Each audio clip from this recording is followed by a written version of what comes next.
بولا جاتا ہے اس کے لیے ترکہ، مال ترکہ، چھوڑا ہوا مال۔ اب وہ جو وراثت چھوڑتا ہے عام آدمی، اس میں بیٹیاں تو وارث نہیں ہوتی ہمارے لوگوں کے یہاں اکثر، ہاں جی بھائی بیٹے بھی وارث، بیٹیاں بھی وارث، لیکن انبیاء علیہم الصلوۃ والسلام کا جو مسئلہ ہے وہ اس سے جدا ہے۔ اس سے کیا ہے؟ جدا ہے۔ امت کے لیے جو حکم ہے چوتھے سپارے میں سورہ نساء کے دوسرے رکوع میں یوصیکم اللہ فی اولادکم للذکر مثل حظ الانثیین، ٹھیک ہے، وہاں پر پورے کا پورا رکوع جو ہے وہ وراثت کے مسائل پر ہے، لیکن نبی کی وراثت میں فرق ہے۔ انبیاء علیہ الصلوۃ والسلام دنیا میں اپنی وراثت، مال، جائیداد، پیسہ، کوٹھی بنگلہ نہیں چھوڑتے۔ سمجھ آگئی میری بات؟ انبیاء یہ نہیں چھوڑتے، کیونکہ نبی کریم صلی اللہ علیہ وسلم کا ارشاد گرامی ہے، آپ فرماتے ہیں ہماری وراثت علم ہے۔ کیا ہے بھائی ہماری وراثت؟ علم ہے، اور علم جو وراثت ہے یہ میرا رب جس کو عطا کرے اور جس کو نہ عطا کرے اس کی منشا پر ہے۔ جائیداد، کوٹھی بنگلہ، مال و دولت، جتنی بھی زمینیں نبی چھوڑ جائے وہ صدقہ ہو جاتی ہیں۔ کیا ہو جاتی ہیں؟ صدقہ ہو جاتی ہیں، وارثوں میں تقسیم نہیں ہوتی۔ نبی کی بیوی سے قیامت تک کوئی نکاح نہیں کر سکتا۔ سمجھ آگئی میری بات؟ کیوں بھائی؟ ہمارا عقیدہ ہے، مرقات المفاتیح میں مولا علی قاری رحمت اللہ لکھا ہے، ایک وجہ یہ بھی ہے کہ پیغمبر صلی اللہ علیہ وسلم اپنے روضہ اقدس میں زندہ ہے، لہذا ان کی بیویوں سے نکاح نہیں ہو سکتا۔ لا عدتہن، اور نہ ہی ان کے اوپر عدت ہو سکتی، ان پر عدت بھی نہیں، اور وہ مال کی وارث بھی نہیں۔ بیٹا ہے تو تب وارث نہیں ہے، بیٹی ہے تو تب وارث نہیں ہے، بیوی ہے تو تب وارث نہیں ہے، کیونکہ نبیوں کا مال صدقہ بن جاتا ہے۔ کیا بن جاتا ہے؟ صدقہ بن جاتا ہے۔ تو انبیاء علیہ الصلوۃ والسلام نے جو چیزیں چھوڑی علم کی دنیا میں، وہ جس کو اللہ نے دیا تو اس نے وافر مقدار میں اس سے فائدہ اٹھایا۔ ایک جو بات ہے، شور کیا جاتا ہے، ہمیشہ سیدنا صدیق اکبر رضی اللہ تعالیٰ عنہ کی گستاخی کی جاتی ہے، ایک دو مسئلوں کو بنا کر بنیاد بنائی جاتی ہے۔ میں نے ابھی نہیں، آخر میں عرض کروں گا، جو لوگ باغ فدق کا اعتراض ابو بکر صدیق رضی اللہ تعالیٰ عنہ پر کرتے ہیں، ان کی 4 بڑی معتبر کتابیں، جس طرح ہمارے ہاں بخاری ہے، مسلم ہے، ترمذی ہے، نسائی ہے، ماجہ ہے، ابو داؤد ہے، اس طرح ان کے ہاں بھی ہے، اصول کافی ہے، من لا یحضر الفقہ ہے، الاستبصار ہے، تہذیب الاحکام ہے۔ یہ 4 کتابیں ان کے ہاں، ہم سیاہ ستہ کہتے ہیں، وہ اصول اربع کہتے ہیں۔ ان 4 کتابوں میں لکھا ہوا ہے کہ بیٹی باپ کی زمینی جائیداد میں وارث نہیں ہوتی۔ تم کس منہ سے آ کر سیدنا صدیق اکبر پر اعتراض کرتے ہو؟ ہمیں بھی تو جواب دو نا۔ یہ آخر میں بحوالہ عرض کروں گا۔ اب میرا دعویٰ اور مقصد اتنا ہے گفتگو کا کہ نبیوں کی وراثت صدقہ بن جاتی ہے، وہ وارثوں میں تقسیم نہیں ہوتی۔ اب جب آپ یہ بات کریں گے، میں عرض یہ کر رہا تھا کہ ایک باغ فدق کے مسئلے کو اٹھا کر سیدنا صدیق اکبر رضی اللہ تعالیٰ عنہ کی صداقت و دیانت و ایمانت، دین و اسلام پر قدغن لگائے جاتا ہے۔ ابو بکر رضی اللہ تعالیٰ عنہ کو باغ فدق کی وجہ سے ظالم اور غاصب کہا جاتا ہے۔ یہ آپ کے ملک کی باتیں کہ وہ بیرون ملک کی نہیں ہے۔ یہاں پر سیدنا صدیق اکبر رضی اللہ تعالیٰ عنہ کو باغ فدق کی وجہ سے غاصب اور کافر کہا گیا۔ تو بھائی کیسے یہ معاملہ کہاں ہوا؟ جب آپ کہیں گے ایسا معاملہ نہیں ہے، تو پھر آپ کو کچھ علمی چیزوں کی ضرورت بھی پڑے گی۔ تو اس سے پہلے آپ یہ سمجھ لیں کہ فدق چیز کیا ہے۔ خلاصے میں عرض کر رہا ہوں، بس بات مختصر تھی۔ فدق اتنی جگہ کا نام ہے جہاں چند کھجوروں کے درختوں کی جگہ ہے، بس چند کھجوروں کی جگہ ہے۔ لیکن ماشاءاللہ عقل سے ماورا لوگ، دین سے فارغ لوگ، انہوں نے اپنی ایک کتاب میں اصول کافی کے صفحہ 355 پر اتنا بڑا جھوٹ لکھا ہے دنیا کا جس کی کوئی حد نہیں بنتی۔ فرماتے ہیں فقال له المہدی یا ابا الحسن حد علی فقال حد منها جبل احد کہ مہدی نے کہا ابو الحسن سے کہ مجھے فدق کی حد بیان کرو، تو اس نے کہا ایک کونا احد سے شروع ہوتا ہے، عریض مصر تک جاتا ہے، یعنی کہ خلاصہ اس نے کہا یہ تو پورا ایک ملک ہے، اتنا رقبہ لکھ دیا اپنی کتابوں میں کہ آدھی دنیا اتنا بنتا ہے۔ پہلا سوال تو یہاں پر یہ ہے کہ مجھے بتاؤ اللہ کے نبی صلی اللہ علیہ وسلم کے دور میں اسلامی حکومت کتنے زمین پر قائم تھی؟ کتنی زمین پر قائم تھی؟ جتنا حدود و رقبہ بتایا جاتا ہے اللہ کے نبی صلی اللہ علیہ وسلم کے دور میں اتنا حدود و عربے تک تو اسلام کی اپنی حکومت نہیں تھی۔ اور واقعہ یہ ہوا کہ خیبر میں آپ صلی اللہ علیہ وسلم نے ایک جگہ پر ایک اپنے صحابی کو خیبر میں اس مقام پر یہودیوں کی طرف بھیجا، محیصہ بن مسعود انصاری رضی اللہ تعالیٰ عنہ کو، کہ آپ اس بستی والوں کو تبلیغ کریں۔ تو اس بستی کا جو سردار تھا نا جی، وہ یوش بن نون تھا، وہ ایک یہودی مذہب تھا۔ تو جب آپ صلی اللہ علیہ وسلم کے صحابہ وہاں پہنچے تو اس نے کہا کہ ہم آپ سے صلح کرتے ہیں۔ کیا کرتے ہیں؟ صلح کرتے ہیں، صلح کرتے ہیں، ہم آپ کو یہ زمین دیتے ہیں جس میں فدق بھی تھا۔ کیا تھا جی؟ فدق کا باغ بھی تھا۔ اس بات کے اوپر صلح ہو گئی۔ تو پہلی بات یہ ہے کہ یہ باغ فدق اللہ کے نبی صلی اللہ علیہ وسلم کی ملکیت نہیں تھا بلکہ اسلام کے قبضے میں تھا۔ کیوں؟ لڑائی جب کافروں سے ہو جائے تو کافر بھاگ جائیں تو جو اپنا مال و اسباب پھینک جاتے ہیں اس کو مال غنیمت کہتے ہیں، اور جو چیز کافروں سے لڑائی لڑے بغیر کافروں کی حاصل ہو جائے اسے مال فیئی کہتے ہیں۔ اور مال فیئی کا حکم 28ویں سپارے میں موجود ہے۔ اللہ رب العزت نے فرمایا کہ یتیموں مسکینوں غریبوں کی چیز ہے۔ کس کی؟ یتیموں مسکینوں غریبوں کی چیز ہے۔ تو یہ تو اسلام کے قبضے میں شروع سے یہ باغ تھا، آپ صلی اللہ علیہ وسلم کی تو ذاتی جائیداد ہوئی نہیں۔ دوسری بات کہ کیا آپ اس سوال کا جواب دے سکتے ہیں کہ اللہ کے نبی صلی اللہ علیہ وسلم کوئی دنیا میں جائیداد بنانے آئے تھے، کوئی زمینیں بنانے آئے تھے، کوئی پلاٹ بنانے آئے تھے؟ یہ کس طرح کی باتیں پھیلائی جا رہی ہیں، اور ان باتوں کو پھیلا کر صحابہ کے اوپر تنقید کی جاتی ہے۔ اور ابو بکر جیسے صداقت کے عالم اور اتنے بڑے صداقت بھی جس کو دیکھ کر فخر کرتی ہے کہ اس کی وجہ سے مجھے بھی صداقت کا رتبہ ملتا ہے، تو اس کے اوپر قدغن لگائی جائے کہ اس نے ظلم کیا اور اہل بیت کا مال ہڑپ کر دیا اور بال فدق لے لیا، یوں کر لیا۔ تو یہ اسلام میں قبضے میں، شروع سے اسلام کے قبضے میں تھا، آپ صلی اللہ علیہ وسلم کی ذاتی ملکیت نہیں تھی۔ اچھا جی، اب جب آپ یہ بات کریں گے تو آپ کے سامنے پیش کیا جائے گا، دیکھیں جی قرآن میں رب کہتے ہیں وَوَرِثَ سُلَیْمَانَ وَوَرِثَ سُلَیْمَانَ وَوَرِثَ سُلَیْمَانَ، سلیمان علیہ السلام داؤد علیہ السلام کے وارث ہوئے۔ تو پھر گویا مطلب یہ ہے کہ نبی کی وراثت تو تقسیم ہوتی ہے۔ کیا ہوتی ہے؟ وراثت تقسیم ہوتی ہے۔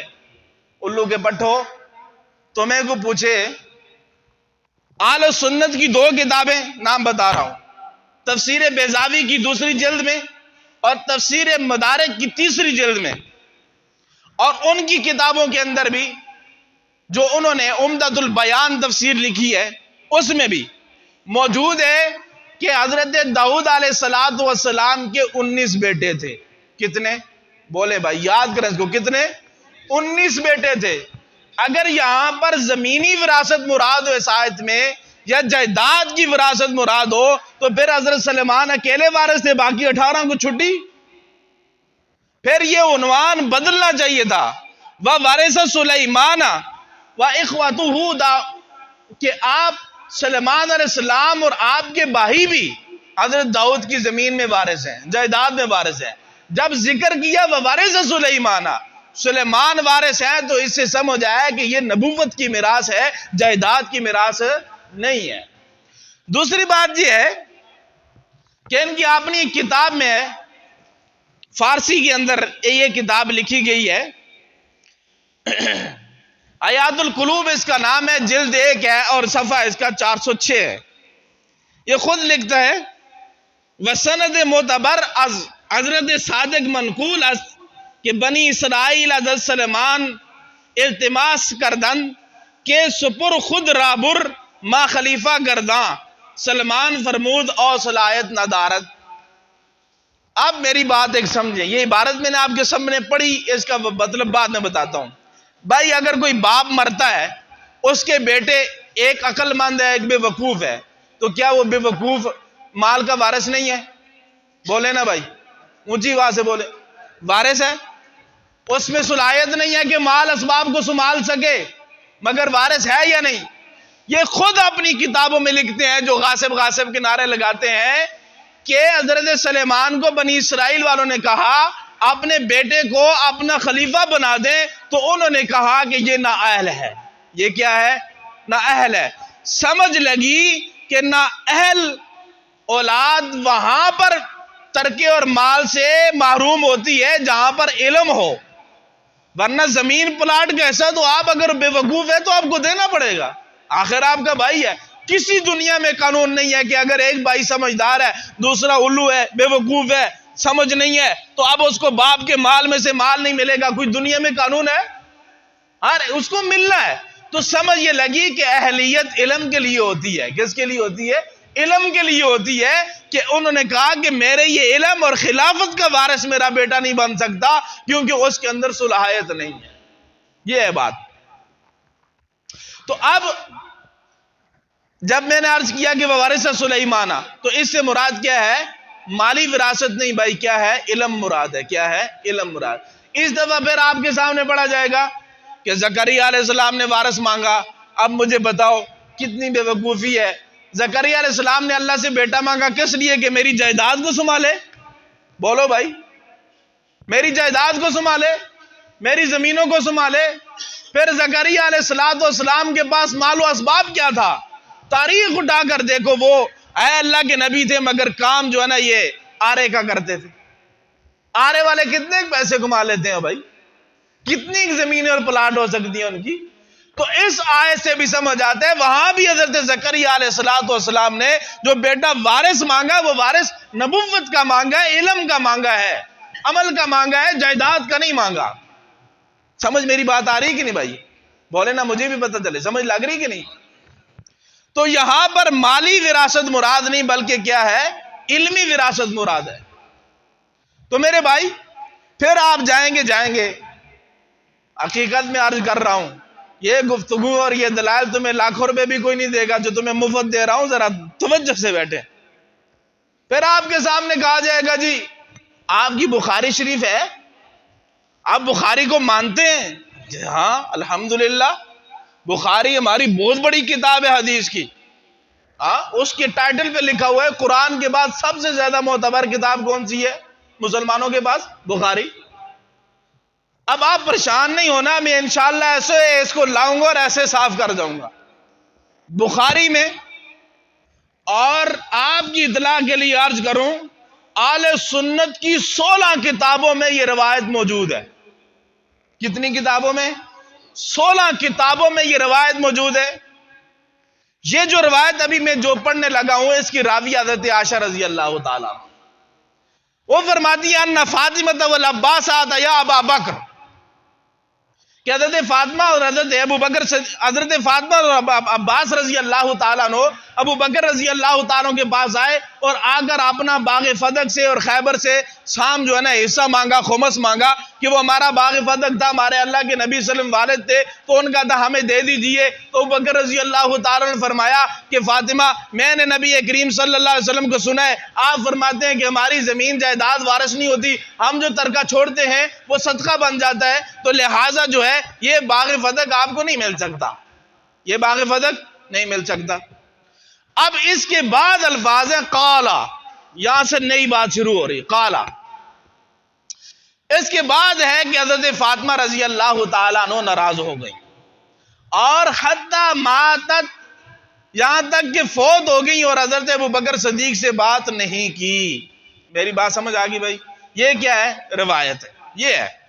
یہ آپ کے سامنے جب ہمارے سادہ لوگوں کے سامنے پڑھی جاتی ہے، بیچاروں کو علماء سے واسطہ تو ہوتا کم ہے، سیکھتے تو سکھاتے تو ہم ہے نہیں، تو پھر ہم پریشان ہوتے ہیں جی اب کیا کریں جی، بخاری شریف میں بھی ہے جی، اور سنی مولوی بھی مانتے ہیں جی، ہے جی ہم مانتے ہیں، ہے، لیکن مطلب کیا ہے یہ ہم سے پوچھو نہ آ کر، ہم بتائیں کہ مطلب کیا ہے۔ اب پہلی بات سمجھنے کی یہ ہے کہ اللہ قرآن مجید فرقان حمید میں کہتے ہیں ما کان لمؤمن ولا مؤمنۃ اذا قضى اللہ ورسولہ، کہ جب اللہ اور اس کا رسول کسی بات کا فیصلہ کر دے تو کسی مومن مرد اور کسی مومن عورت کے لیے اب وہ نہیں ہے کہ وہ اس فیصلے سے کیا کرے، روگردانی کرے۔ ایک آیت آ گئی جی۔ دوسری آیت میں اللہ فرماتے فلا وربک لا یؤمنون حتی، کہ یعنی تیرے رب کی قسم ہے وہ مومن نہ ہوں گے یہاں تک کہ تجھ کو اپنا منصف مان لیں۔ وہ مومن ہی نہیں ہوں گے جب تک آپ کو وہ فیصلہ کرنے والا نہ مان لیں۔ اب ایک مثال اور بات کو سمجھنے کی کوشش کریں بھائی۔ اب ایک بندے نے بیٹے کو عرض کیا، اپنے بیٹے سے کہا کہ یہ کام یا یہ بات آپ نے نہیں کرنی، ہاں جی۔ اب وہ بیٹا دوسرے آدمی کے پاس گیا، وہ کہتا یار تیرا والد تو چیز کا بڑا سخت مخالف تھا، تیرے والد تو یہ چیز نہیں مانتے تھے، وہ تو یہ کام نہیں کرتے تھے، مجھے بتاؤ یہ بیٹا ناراض ہوگا کہ یہ خوش ہوگا؟ بات اچھی ہو اس سے روگردانی کرے گا کہ اس کو مانے گا؟ اب یہ سوال آپ ان پر کریں کہ کیا نعوذ باللہ من ذالک تم یہ سمجھتے ہو کہ حضرت فاطمہ رضی اللہ تعالی عنہا مال و اسباب کے لیے اتنا آگے بڑھ گئی تھی کہ ان کے سامنے یہ قرآن کی آیات بھی تھیں اور نبی کریم صلی اللہ علیہ وسلم کا فرمان بھی تھا، تو پھر اس کے باوجود ایک آدمی اللہ کے نبی کا فرمان سنا رہا ہے اور حضرت فاطمہ سے ناراض ہو رہی ہیں؟ سمجھ آ رہی میری بات بھائی؟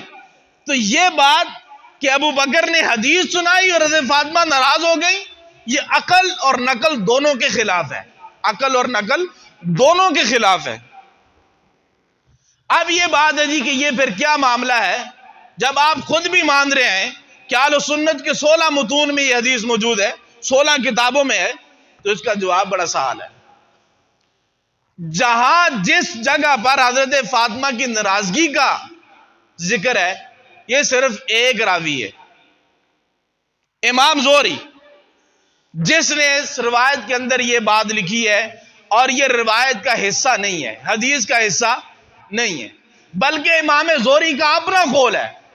اس کے لیے بھائی سمجھ لیجیے گا، دیکھیں اردو میں بھی آپ جب بات کرتے ہیں تو عورت اور مرد کے لیے الگ الگ لفظ آتے ہیں کہ نہیں؟ مؤنث کہتی ہے، مرد مذکر کہتا ہے، مؤنث کرتی ہے، مؤنث کرتا ہے، ٹھیک ہے؟ وہ کہتی ہے، یہ کہتا ہے، یہ فرق ہے کہ نہیں؟ عربی میں بھی اصول ہے، عربی میں بھی کیا ہے؟ اصول ہے۔ جب حضرت عائشہ رضی اللہ تعالیٰ عنہ روایت کر رہی ہیں تو ان کے لیے لفظ آتا ہے قالت۔ کیا لفظ آتا ہے؟ قالت۔ عورت کے لیے عربی میں آتا ہے قالت۔ لیکن یہ جو الفاظ نقل کیے گئے ہیں، ذکر کیے گئے ہیں، یہ قالت کے ساتھ نہیں ہے بلکہ قالا کے ساتھ ہے۔ اس قالا سے سمجھ آتی ہے کہ یہ بات امی عائشہ نے نہیں کی بلکہ کسی مرد نے کیا، اور وہ مرد امام زہری ہے۔ وہ کیا ہے؟ امام زہری ہے۔ کسی ہماری کتاب میں حضرت عائشہ کے الفاظ قالت کے ساتھ حضرت فاطمہ کی ناراضگی کا اظہار کسی ہماری کتاب میں موجود نہیں ہے۔ یہ کھلی بات ہے، صاف قالا سے شروع ہو رہا ہے، اور وہ قالا جو ہے وہ امام زہری کا اندراج ہے، حدیث نہیں ہے۔ امام زہری کی اپنی بات ہے، امام زہری کا اپنا قول ہے، اپنا خیال ہے، اپنا کلام ہے۔ اگر امام زہری کا ہے اور ہماری کتابوں میں ہے تو پھر بھی یہ برا تو نہیں ہے بھائی جو لکھا انہوں نے۔ کیا مطلب؟ اب بخاری کی شرح فتح الباری میں ابن حجر اسقلانی رحمت اللہ علیہ نے اسی حدیث کے تحت لکھا ہے کہ اس کلام نہ کرنے کا مطلب، چھوڑ دینے کا مطلب یہ ہے کہ حضرت عائشہ رضی اللہ تعالیٰ عنہ نے اللہ کے نبی حضرت فاطمہ رضی اللہ تعالیٰ عنہ نے اللہ کے نبی صلی اللہ علیہ وسلم کی یہ روایت سن کر کہ زمین جائیداد جو ہے پیغمبر کی ترکہ بن جاتی ہے، وراثت نہیں بنتی، تو اس کے بعد ابوبکر صدیق رضی اللہ تعالیٰ عنہ کے ساتھ باغ فدق کے متعلق کلام چھوڑ دیا۔ مطلب یہ نہیں کہ ناراض ہو گئی تھی، مطلب یہ ہے کہ باغ فدق کے متعلق معاملہ چھوڑ دیا تھا، باغ فدق کے متعلق بات کرنا چھوڑ دی تھی۔ مطلب مسئلہ یہ نہیں ہے کہ ناراض ہو گئی تھی، ورنہ یاد رکھو ہم نے الحمدللہ اکابر کی جوتیاں سیدھی کی ہیں۔ میری نظر میں ہے آپ کی وہ کتاب بھی جس میں وہ کہتا ہے کہ جنازہ پڑھانے والا ابوبکر صدیق ہے۔ حضرت فاطمہ رضی اللہ تعالیٰ کا جنازہ پڑھانے والا ابوبکر صدیق ہے۔ حوالہ ان کی کتابوں میں جو ابوبکر کو غاصب کہتے ہیں، جو ابوبکر کو اہل بیت سے مال چھیننے والا کہتے ہیں، باغ فتح پر قبضہ کرنے والا کہتے ہیں، وہاں موجود ہے۔ وہ کہتے ہیں نا جادو وہ جو سر چڑھ کے بولے، جادو وہ جو سر چڑھ کے بولے۔ تو میں عرض یہ کر رہا ہوں، یہ بات سیدنا صدیق اکبر رضی اللہ تعالیٰ عنہ اور حضرت فاطمہ رضی اللہ تعالیٰ عنہ کے درمیان ہوئی باغ فتح کے متعلق، اور یہ زمین میں عرض کیا کتنی ہے؟ چند کھجوروں کے درختوں کی جگہ ہے، چند کھجوروں کے درختوں کی جگہ ہے۔ آج بھی جائیں آپ وہاں پتہ کریں، آپ کو دکھائی جائے گی کہ باغ فتح کیا ہے، موجود ہے نا یار، دنیا قائم ہے نا، کوئی مٹ تو نہیں گئی، آخرت تو نہیں آ گئی۔ جاؤ چند کھجوروں کی جگہ، اور اتنا بڑا معاملہ اور اتنے بڑے الزام تراشی اور بہتان سیدنا صدیق اکبر رضی اللہ تعالیٰ عنہ پر سمجھ سے ہی باہر آئے۔ اور پھر دوسری بات ہے، مزے کی بات یہ ہے، مجھے بتاؤ یار، صرف جو والد ہوتا ہے اس کے مال میں بیٹیاں ہی حصے دار ہوتی ہیں یا بیویاں بھی ہوتی ہیں؟ بولو نا، بیویاں بھی وارث ہوتی ہیں۔ پھر دنیا میں کہیں کوئی ہمیں بھی دکھا دو کہ ابو بکر نے اپنی بیٹی کو، جو اللہ کے نبی کی بیوی حضرت عائشہ، ان کو حصہ دیا ہو، حضرت عمر نے حضرت حفصہ کو حصہ دیا ہو، کہیں بھی موجود نہیں۔ اور مزے کی بات، ابن کثیر رحمت اللہ علیہ نے البدایہ والنہایہ میں لکھا ہے کہ حضرت امام زید نے کہا کہ اگر میں بھی ابو بکر کی جگہ پر خلیفہ ہوتا تو میں بھی وہی فیصلہ کرتا باغ فتح کے متعلق جو فیصلہ ابو بکر نے کیا ہے، جو فیصلہ ابو بکر نے کیا ہے۔ اور پھر ایک سوال، یہ سوال سارے یاد رکھو، فیس بک پہ بیٹھ کے پریشان نہ ہونا، سوال یہ کرو کہ حضرت علی بھی تو 4 سال 9 ماہ، کتنے؟ 4 سال 9 ماہ خلیفہ رہے، حضرت علی نے کیوں نہیں دیا؟ حضرت علی نے حضرت فاطمہ کی اولاد کو، فاطمہ رضی اللہ تعالیٰ عنہ تو آپ صلی اللہ علیہ وسلم کی وفات سے 6 ماہ بعد فوت ہو گئی تھی، 6 ماہ بعد فوت ہو گئی تھی، لیکن حضرت فاطمہ کی اولاد حضرت حسن حسین یہ تو موجود تھے کہ نہیں بھائی؟ ان کو کیوں نہیں دی؟ تو اس لیے ان باتوں کا حقائق سے کوئی تعلق نہیں ہے۔ بھائی میری بات سمجھ لگی آپ کو کہ نہیں؟ یہ جو کہا جاتا ہے اب سمجھ آ گئی آپ کو کہ باغ فتح کا مسئلہ سارا جھوٹ پہ گڑا ہوا ہے، بس اتنی سی جگہ اور اتنا سا معاملہ ہوا ہے شریعت مطہرہ کے اندر، اور اس کی تفصیل مکمل آپ کے سامنے آ گئی۔ اور جو میں نے آپ سے وعدہ کیا تھا کہ میں آخر میں عرض کر دیتا ہوں، جو لوگ حضرت فاطمہ رضی اللہ تعالیٰ عنہ کی ناراضگی کا یا باغ فتح کا معاملہ سیدنا صدیق اکبر رضی اللہ تعالیٰ عنہ پر ڈال کر غاصب اور کافر اور پتہ نہیں کیا کیا نعوذ باللہ من ذالک الفاظ استعمال کرتے ہیں، ان کی بڑی 4 معتبر کتابیں ہیں۔ کتنی بھائی؟ بولیں ذرا اونچی بات میں، کتنی؟ 4 بڑی معتبر کتابیں ہیں۔ نمبر 1 الجامع الکافی، مؤلف ابو جعفر محمد بن یعقوب کلینی الرازی، المتوفی 388 ہجری کا یہ آدمی ہے۔ دوسری کتاب من لا یحضر الفقہ، الصدوق محمد بن علی بن الحسین بن بابویہ القمی، المتوفی 381 ہجری کا آدمی ہے یہ۔ الاستبصار شیخ ابو جعفر محمد بن حسن الطوسی، المتوفی 460 ہجری کا آدمی ہے یہ۔ اور تہذیب الاحکام بھی اسی کی تصنیف ہے۔ ان 4 کتابوں میں یہ واضح بات موجود ہے کہ کوئی بھی عورت اپنے باپ کی زمینی جائیداد کی وارث نہیں ہوتی۔ ان 4 کتابوں میں یہ مسئلہ موجود ہے۔ ان کے ہاں جو یہ کہتے ہیں کہ ابو بکر نے اہل بیت کا مال کھا لیا تھا، باغ فتح پہ قبضہ کر لیا تھا، مال اڑایا تھا، ظلم کیا تھا، ان کی یہ 4 کتابیں ہیں۔ دنیا کا کوئی آدمی ان کے مذہب کے ان 4 کتابوں کا انکار نہیں کر سکتا۔ یا تو پھر اب صاف بات ہے ان کتابوں پہ تھوکو، یا ان کتابوں پہ تھوکو، ان کو پھاڑو، جلاؤ اور آگ لگاؤ، اور لعنت بھیجو ان کو لکھنے والوں کو کہ جنہوں نے واضح لکھ دیا ہے کہ کوئی بیٹی بھی کسی باپ کی زمینی جائیداد میں وارث نہیں ہوتی۔ شرم نہیں آتی کہ ابو بکر پر اعتراض کرنے کے لیے آ گیا اور اپنی بیٹی کو محروم کرنے کے لیے کہتے ہو ہمارے مذہب میں تو بیٹی باپ کی وارث